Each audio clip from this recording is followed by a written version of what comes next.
मैं बरसों बाद काली के घर गई। उसकी भाभी आभा मुझे अपने कमरे में ले गई। थोड़ी बहुत बातों के बाद जब वह चाय बनाने गई तो मैं टेबल पर पड़ी डायरी उठाकर पलटने लगी। वह काली के भाई विजय की डायरी थी। जो पन्ना खुला उसे देखकर पढ़े बगैर वह रह नहीं सकी। वह कुछ यूं था, मेरी प्यारी बहन काली, आज तुझे हमसे बिछड़े हुए पूरे 30 बरस हो गए। अगर तू अब होती तो देख पाती कि देह के रंग के कोई विशेष मायने नहीं होते। तेरे जाने के बरस भर बाद जब मधु जन्मी तो मुझे लगा जैसे तू ही घर लौट आई है। उसमें मैंने हमेशा तुझे ही देखा, मैंने उसे नहीं, जैसे तुझे पाला। तेरे अंतहीन अपराजय अवसाद को निर्मूल कर देने की धुन में उसे पूरी तरह आत्मनिर्भर और सक्षम बना दिया। तेरी इस भतीजी ने IIT रुड़की बीटेक इलेक्ट्रॉनिक्स में टॉप किया। Defence college of advance technology से MTech में भी टॉप ही करने के बाद उसे DRDO द्वारा चलाए जा रहे प्रोग्राम में भारत के 10 युवाओं में से एक चुना गया। वहीं उसे अपेक्षाकृत कठिन कोर्स गाइडेड वेपन के निर्माण के लिए चुना गया।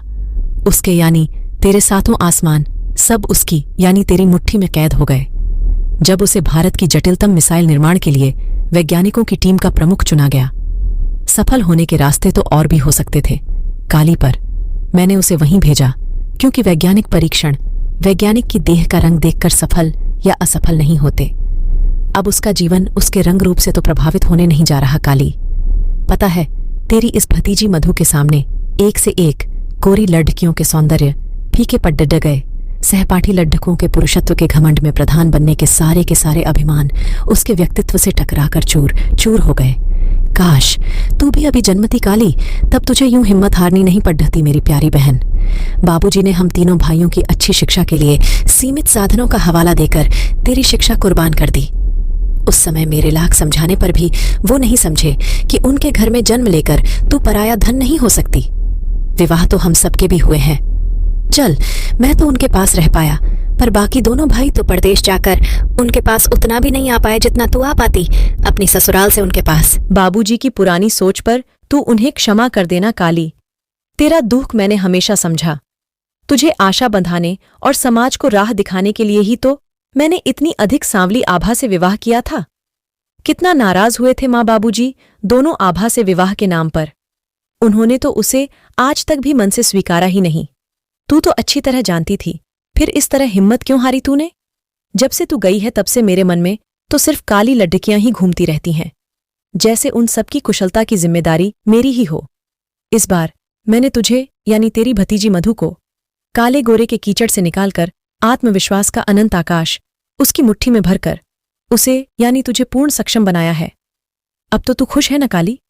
काली के भाई का उसके नाम ये पत्र पढ़कर तो ऐसा लगा जैसे काली फिर से मेरे सामने आ खड़ी हुई थी। उसकी एक एक बात जैसे मेरे कानों में गूंज रही थी और उसके जीवन से जुड़ी हर घटना जैसे फिर से जीवित होकर मेरे सामने आ खड़ी हुई थी। मैं बचपन में काली की सहपाठी थी और उसकी पड़ोसन भी। अपनी अलहद बुद्धि के साथ उसे संबल देने का प्रयास तो बहुत किया था मैंने भी, पर मेरा ब्याह बहुत जल्दी हो गया और काली अकेली रह गई। फोन नहीं थे उस समय हमारे घरों में, भला पत्रों से कितनी सांत्वना देते। अपने ब्याह से पूर्व उसकी लगभग हर व्यथा मैंने अपने कानों सुनी थी। सिर्फ सुनी ही नहीं, काफी कुछ अपनी आंखों देखी भी थी। मैंने उसकी व्यथा, जिसे उसने बहुत ही बेरहमी से खत्म किया था, मैं उसकी व्यथा कथा और उसकी खुद से बेरहमी को कभी एक दिन भी तो भुलाकर जी नहीं सकी। पर मैं आज आपको उसकी व्यथा सुनाकर उससे जुड़ाढ़ा अपना दुख शायद थोड़ा कम कर पाऊं। 3 भाई थे काली के, 2 विदेश चले गए थे। सबसे छोटा भाई विजय इंजीनियरिंग करके अपने ही शहर में नौकरी कर रहा था। सबसे छोटी और इकलौती बहन थी काली। सचमुच बहुत ही काला रंग था उसका, मैला मैला सा, छोटी छोटी गोल गोल आंखें, सलेटी रंग के होंठ और सिर पर उलझे उलझे काले घुंघराले बालों का बेतरतीब घना छत्ता। पिता जैसा पक्का रंग, माँ जैसे हौच पौंच नैन नक्श कौ। पढ़ाई के नाम पर भी उसके पिता उसे आर्ट्स में ग्रेजुएट ही करा पाए थे, वो भी प्राइवेट, जिसके इस गलाकाट प्रतियोगिता वाले समय में मायने ही क्या हैं। फलस्वरूप उसका मन रसोई में रम गया था। पाक कला की शौकीन और प्रवीण काली खूब बनाती, खूब खिलाती और खूब खाती भी। इस स्वादीले शौक के चलते कब उसका शरीर उसकी उम्र से बड्ढा हो गया पता ही नहीं चला। उसमें किसी लड़ी डाढ़ी आश के या लड़ी ढैठाके वालों को पसंद करने योग्य कोई विशेष तो क्या साधारण बात भी दिखाई नहीं दी। तो क्या कोई भी गुण दिया ही नहीं था प्रकृति ने उसे? नहीं, ऐसी बात नहीं है। उसे तो गुणों की खान भी कहा जा सकता था। उसकी निर्दोष खिलखिलाहटें, उसकी दुर्लभ निश्चलता, धुले पारदर्शी कांच सा साफ मन और अपने पराये हरेक के लिए उसकी छोटी सो छोटी आंखों से झांकता स्नेह का विशाल सागर, क्या ये वो विशेषताएं नहीं हैं जिन्हें उसके गुणों में सम्मिलित किया जा सके? परंतु बाजारवाद के इस अंधे युग में अक्सर खूबसूरत कवर में घटिया चीजें खरीद लाने वाले लोग आंतरिक सौंदर्य के याचक होते ही कहाँ हैं। काली भी दूसरी सभी लड़कियों की तरह अपने अंतर में छिपाकर अपने सपनों के राजकुमार की रचना बद्ध तरकीब से करती। उसमें कौन सी विशेषताएं हों और कौन से अवगुण न हों, सावधानी से तय करती। सपनों का राजकुमार आता तो जरूर पर उसकी झलक मात्र पाकर उल्टे पांव भाग खड्डा होने को आतुर रहता। परिणाम स्वरूप काली को अपने ही द्वारा सावधानी से गड्ढी सपनों के राजकुमार की उस मूरत को मजबूर होकर रेत के घरौंदे सा मिटा देना पड़ ढाता। खुशी खुशी, फिर से सपनों के नए राजकुमार का सृजन कर्म तेजी से चलता रहा। ठीक वैसे ही जैसे विश्वकर्मा पल भर में कोई पूर्ण व्यवस्थित नगर बसा दे।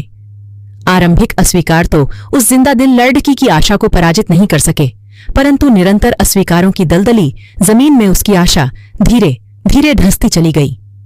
वह उससे निकलने को जितना छटपटाती, अस्वीकारों की दलदल उसे उतनी ही नीचे खींचती जाती। प्रतिक्रिया स्वरूप निराशा और हताशा अपना आकार बढ़ाती ही चली गई। उस अनभिज्ञ भोली लड़की को अपने काली क्रूप होने के इस कदर दुष्परिणाम का तो अभी तक गुमान भी नहीं था। वो इस तरह हतप्रभ रह गई जैसे किसी को अकस्मात पता चले कि उसका सब कुछ लुट चुका है, यहां तक कि उसके पैरों तले की जमीन भी उसकी अपनी नहीं है। अब गहरी चिंता में डूब चुकी काली अपलक जागती हुई रातों में प्राणलेवा निराशा से निपट अकेली ही जूझती। कभी बेतहाशा आंसू बहाती, कभी माता पिता के संसर्ग के क्षणों को कोसती। सोचती कितनी घृणा और कुत्सित विचार भरे होंगे उस क्षण। परस्पर उनके मध्य संभवतः मात्र काया ही मिलन करती रही होगी, पर मन किंचित भी प्रफुल्लित न हुए होंगे दोनों के, अन्यथा सृजन के उन सुंदरतम कोमल क्षणों का प्रतिदान उसकी इस महाकुरूप काया में क्यों कर प्रकटता। कभी सोचती कि वह कहीं माता पिता के प्रेम में फरेब और कपट की प्रतिछाया तो नहीं, वरना तीनों बड्ढे भाई इतने कुरूप काले क्यों न हुए। उसने कहीं सुना था कि पति पत्नी में से जो भी अपनी बात दृढ़ता से मनवा लेता हो, संतान उसी का रंग रूप ग्रहण कर लेती है। तो क्या माता पिता दोनों ही बराबर की जिद करते रहे होंगे, जिद भी बेढंगी, जिसकी वजह से दोनों के व्यक्तित्व के मात्र दुर्गुण ही आए।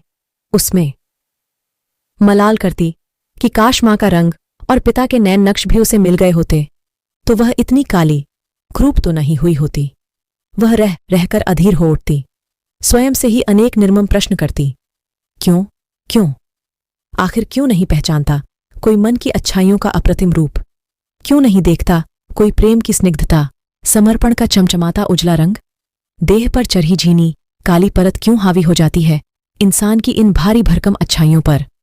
काली ने एक बार मां को अपनी एक सहेली का वजन कम करने के लिए जिम जाना बताया और दूसरी का ब्यूटी पार्लर जाना, इस आशा के साथ कि मां प्यार से कहेगी, काली बेटा तू भी चली जाया कर जिम एंड ब्यूटी पार्लर। अपना रंग रूप निखारने पर उसकी आशा के विपरीत लड्ड के वालों के घर से कल ही हुई न से झुंझलाई हुई निपट गंवारी मां उस पर चिल्ला पड़ी, दुनिया की हुड्ड करो बस, खुद की शक्ल सूरत तो देखो मत। उन्हें देख और खुद को देख, यूं भी उनके बाप तो रिश्वत की कमाई बोरे भर भर लाते हैं। तेरे बाप से कमाई गई ऊपर की कानी कौड्ढी भी जो तुझे ब्यूटी पार्लर भेजूं। इतना शौक चढ़ा है गोरी होने का तो खड़ी डीढ़िया रख दी डेले। कसरत करने जिम जाएंगी महारानी, घर का काम करो, कौन सी कसरत बद्धी है इससे? सारा दिन बकरी की तरह चर चर कर बोरे सी फूल गई है। कौन जाने मेरे किन पाप कर्मों का फल दिया है ऊपर वाले ने। 3-3 सजीले बेटों के इतने दिनों बाद तुझ जैसी काली कलूटी बेटी मेरी गोद में डालकर। मां के इस व्यवहार से वो अपने आप को अपराधी मान रही थी। आंखें पांवों के पास जमीन पर चिपक कर रह गई थीं और पांव वहीं जमीन में गरहे से रह गए थे देर तक। दरअसल कोई मां इस कदर कठोर नहीं हो सकती, सच है। काली की मां भी तो कहाँ थी इस कदर कठोर, परंतु मध्यम वर्गीय परिवारों में पैसे की किल्लत बनी रहती है और कोई माने या न माने पैसा प्यार और स्नेह को भी जरूर प्रभावित करता है। काली की मां भी उसे हर मां की तरह प्यार ही करती थी, परंतु उसके ब्याह के दानव ने उस प्यार में दाग लगा दिया था। बार का दिया बार काली को अस्वीकृत किया जाता रहा। कोई एकाध अगर काली की शक्ल सूरत पर समझौता करने को तैयार भी होता तो वह दहेज इतना मांग लेता कि उनका यह मध्यम वर्गीय परिवार जुटा ही न पाता। पिता ने तो इतना कभी कमाया ही नहीं था। बेटों की कमाई भी अभी शुरुआती दौर में ही थी। अतः काली के साथ साथ उसके माँ बाबूजी का संतुलन भी बिगड़ने ही लगा था। पिता तो फिर भी कुछ दूरी पर ही रहे, पर माँ का हर समय का चिद्दाहटों से भरा सानिध्य काली को मार गया। सारे समाज के तिरस्कार के साथ अपनी ही माँ के द्वारा तिरस्कृत होकर छलनी हुई वो बेबस लड़की ईश्वर से पूछती, हे ईश्वर, संसार को तो छोड़ दो, तुम्ही ने कौन सा रहम कर दिया मेरे ऊपर। मेरी जो माँ स्नेह की प्रतिमूर्ति थी, उस तक के मन में मेरे लिए अथाह घृणा भर दी, तो दूसरे किसी से क्या आशा रखूं। विजय भैया ना होते तो मैं कभी की मर ही चुकी होती। कभी वह ईश्वर से पूछती, तुमने ये क्या किया प्रभु, सिर्फ आंखों को काली बनाने वाली गाढ़ी काली स्याही मेरी सकल काया पर ही उड्ड ढेल दी। कभी वो माँ से छिपकर चेहरे पर मुल्तानी मिट्टी तो कभी बेसन का लेप लगाती, कभी चुपके से अपनी भाभी की गोरेपन की क्रीम लगा लेती। पत्रिकाओं में रंग निखारने के नुस्खे पढ़ती, पर अपनी मौलिकता पर दृढ़ प्रतिज्ञ चेहरे का रंग 19-20 का अंतर भी तो न दिखाता। काली ने काया को छरहरी करने के कठिन क्रम में घर के कामकाज का अधिक से अधिक भार खुद पर ले लिया था। खाना भी ना के बराबर ही खाती। खाने की शौकीन वो मासूम लड़ी ढीकी भूखी रहकर अवसाद की चपेट में आने लगी। रोज लड्ढका खोदने जाते रहने के व्यय और थकान से आजिज आ गए। निम्न मध्यम वर्गीय पिता भी उसको ही परेशानी का कारण मानने लगे और उसके प्रति उनकी दृष्टि भी कठोर होते गई, जिसने उसे भीतर तक आहत कर डाला। रही सारी कसर भाई विजय की नौकरी में व्यस्तता ने पूरी कर दी। वह रात पड्डे ही घर में घुस पाता। घर आकर भी कंप्यूटर पर काम करना होता। बचा हुआ थोड़ा बहुत समय पत्नी आभा को भी देना ही होता। ऑफिस में वह काली के ब्याह की तमाम जुगाड़ कर रहा था, काली को बताए बगैर, परंतु कोई सफलता हाथ नहीं लग रही थी।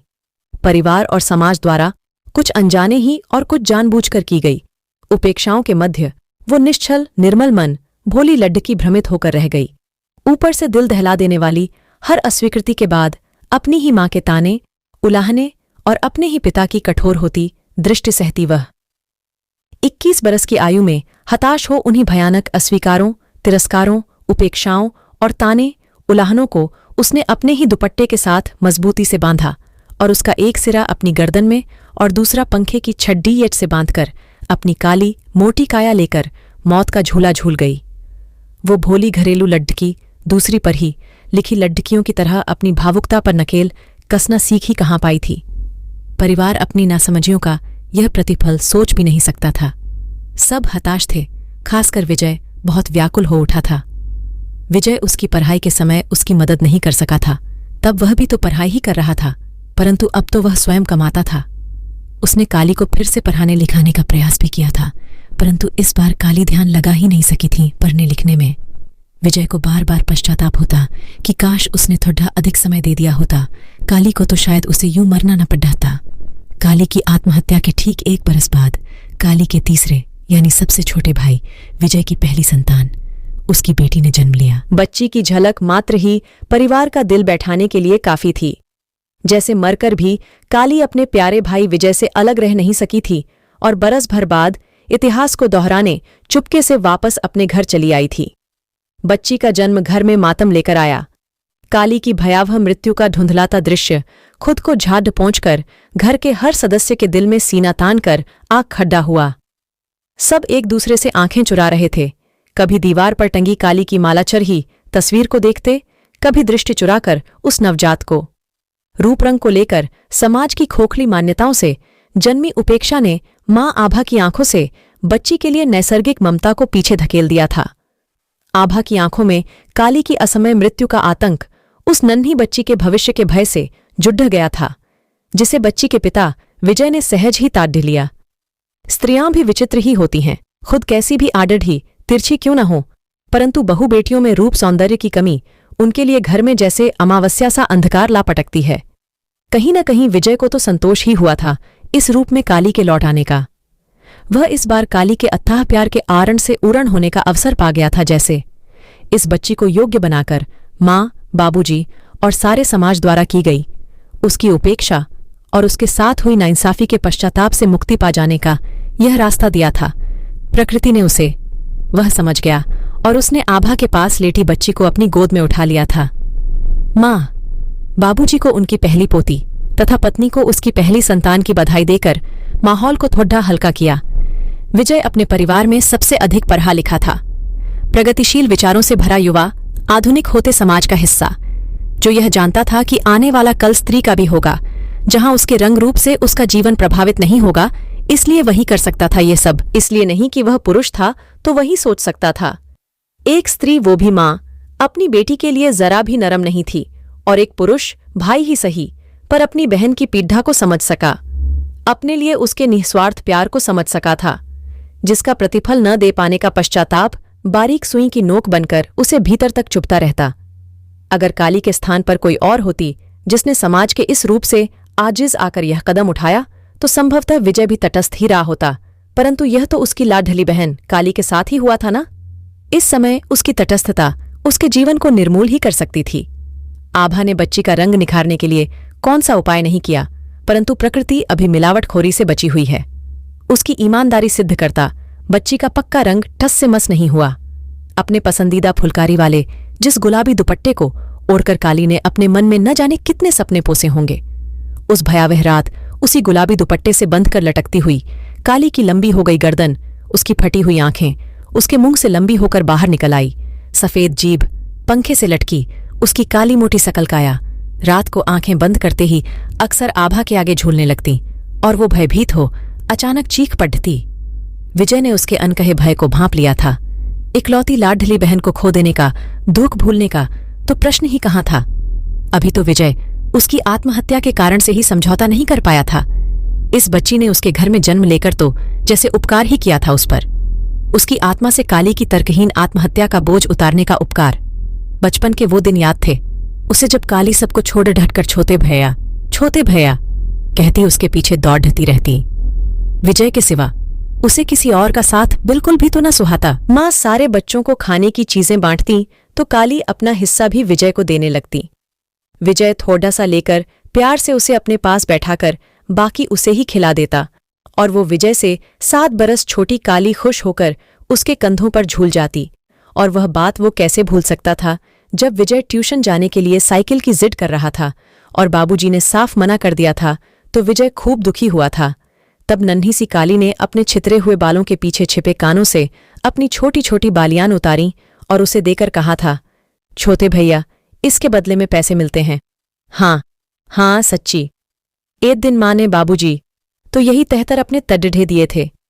सच्ची बता रही हूं भैया, तुम साइकिल ले लेना इसके बदले वाले पैसों में। उस दिन विजय ने अपनी उस मासूम बहन को अपने गले से लगा लिया था और वो नन्ही नन्ही बालियां उसके कानों में ही पहना दी थीं, यह कहकर कि साइकिल मैं बाद में लूंगा। और फिर उसने माँ बाबूजी से कभी साइकिल की जिद नहीं की थी। एक बार जब वह अपनी इंजीनियरिंग के लिए हॉस्टल चला गया था, तब काली को बुखार आ गया था। तेज बुखार में वह बड़बड़ाती, छोटे भैया आ जाओ। जब दवाइयों से बुखार उतरा ही नहीं, तो डॉक्टर ने उसके छोटे भैया को ही बुलाने की सलाह दी थी। विजय को आना ही पड़ रहा था, तभी बुखार उतरा था काली का। फिर बोलकर गया कि वह हर हफ्ते उसे खत लिखेगा और पड़ोसी गुप्ता अंकल के फोन पर हर हफ्ते फोन भी करेगा उसे। तब कहीं वापस जा पाया था विजय, कहाँ भूल पाया था अपनी पढ़ाई की जागती अनगिनत रातें, जिनमें छोटी सी काली ने अपनी नींदें कुर्बान की थीं उसका साथ देने के लिए। उसके पास चुपचाप बैठी गोल मटोल काली पहले तो स्कूल की किताबें पढ़ती, जब थक जाती तो कभी चंदा मामा पढ़ती, कभी माँ द्वारा दिन में बीनने को दिए चावल ही बीनती रहती देर तक। भाई को नींद आती तो ढाप चलकर छोटी सी काली उसके लिए झट से चाय ले आती, 2-4 बातें बनाती, न जाने कहाँ कहाँ के चुटकुले सुनाती, खूब हंसाती और उसे पुनः स्फुर्त कर देती। खाने में जब भी कुछ विशेष बनता, सबसे ज्यादा उसके लिए ही ले आती। अपने जोड़े हुए पैसे उसे पिकनिक या शॉपिंग के लिए दे देती। उसका कमरा सबसे अच्छी तरह झाड़ती पोंछती, उसके लिए पिता तक से लड्डी हट जाती, और भी न जाने कितनी बातें थीं जिन्हें चाहकर भी भूल ही नहीं सकता था वह। विजय भी उसे असीम स्नेह करता। यूं भी किसी भाई को बहन के शारीरिक सौंदर्य से भला क्या सरोकार, उसे तो दिखाई देता है सिर्फ मन। जो गलतियां काली के साथ हुईं वो इस बच्ची के साथ हरगिज नहीं दोहराई जाएंगी, ऐसा निश्चय किया विजय ने। माता पिता और पत्नी के लाख आग्रहों के बावजूद विजय ने किसी दूसरी संतान के विषय में सोचा तक नहीं। अपनी वंश परंपरा का संवाहक उसने अपनी बेटी को ही बनाया। परिवार द्वारा दूसरी संतान के आग्रह पर वो हर बार यही तर्क देता कि माँ बाबूजी, अगर काली भी आपकी इकलौती संतान होती तो क्या आप उसकी शिक्षा और व्यक्तित्व पर ध्यान नहीं देते? और अगर वो भी हम तीनों भाइयों की तरह बड्ढी कंपनियों की कमान संभाल रही होती तो क्या अपनी बुद्धि को एक तरफ रख अपने तन पर लिपा गाढ़ा काला रंग ही देखती रहती? 85 पर है लिखे लोगों की मुखिया बनकर अपने कैरियर के चमचमाते प्रभात के आगे तन पर चढ़ी सांच को ही हावी होने देती खुद पर। बेटी की अधिकतम जिम्मेदारियां उसने स्वयं उठाने को कह दिया था घर में। पंडित से नामकरण न करवाकर नाम भी स्वयं ही रखा, मधु यानी शहद सा मीठा। मां ने समझाना चाहा, बेटियां हो तो मां के सानिध्य में ही ठीक पलती हैं बेटा। विजय स्वयं को पल भर भी तो नहीं रोक सका था मां को कड्ढवा उत्तर दिए बगैर। इस बच्ची के लिए आभा की आंखों में मैंने वही तिरस्कार देखा है मां, जो काली के लिए कोई लड्डका न मिलने पर तुम्हारी आंखों में आ गया था उसके लिए। क्षमा करना मां, तुम स्त्री होकर भी क्या अपनी इकलौती मासूम बेटी का दुहक समझ पाई थी? अगर तुम अड्डीडीएच गई होती कि बेटों की तरह ही तुम्हारी बेटी भी उच्च शिक्षा लेगी तो क्या बाबूजी को मानना नहीं पड्डीडेचता? विजय अपने भीतर तेजाब से खौलते अपराध बोध से तिलमिलाकर मां ने विजय को रोकना चाहा, परंतु वह रोक नहीं सकी थी उसे, बल्कि वह और भी उग्र होकर बोला था, तुम तो चुप ही रहो मां होकर भी कहाँ देख पाई थीं? तुम काली के भीतर की बेचैनी कि अपने काले रंग को बस जरा सा निखार लेने की कितनी ललक होने लगी थी उसे अपने अंतिम दिनों में। मैंने देखा था उसे घोर अवसाद में घिरकर चुपके अकेले आंसू बहाते हुए। पुरुष होकर भी मैंने महसूस की थी उसकी छोटी छोटी आंखों में समाई विकराल विवशता। हां, मैंने देखी थी उसके सतही शांत व्यवहार के भीतर कलेजा चीर देने वाली भयानक उथल पुथल। मुझसे छिपा नहीं था उसकी फीकी मुस्कान के पीछे का तड्डड आप पाकर रख देने वाला भयानक रोना। मैं उसका प्यारा भाई ही सही, पर था तो पुरुष ही। कैसे कह पाती वो अपने मन की सब व्यथा मुझसे? विजय अब बस भी कर। मां अपने कानों पर हाथ रखकर रोने लगी थी। तुम कहती हो मैं अपनी इस नन्ही सी बच्ची को आभा के भरोसे छोड़ डैच दूं? नहीं मां, मैं काली को दोबारा मरने नहीं दे सकता। दोस्तों, अगर आपको ये स्टोरी अच्छी लगी हो तो प्लीज कमेंट में हमें जरूर बताएं, और ऐसी ही स्टोरी को सुनने के लिए प्लीज इस चैनल को लाइक, शेयर और सब्सक्राइब करना ना भूलें। मिलते हैं नेक्स्ट स्टोरी के साथ।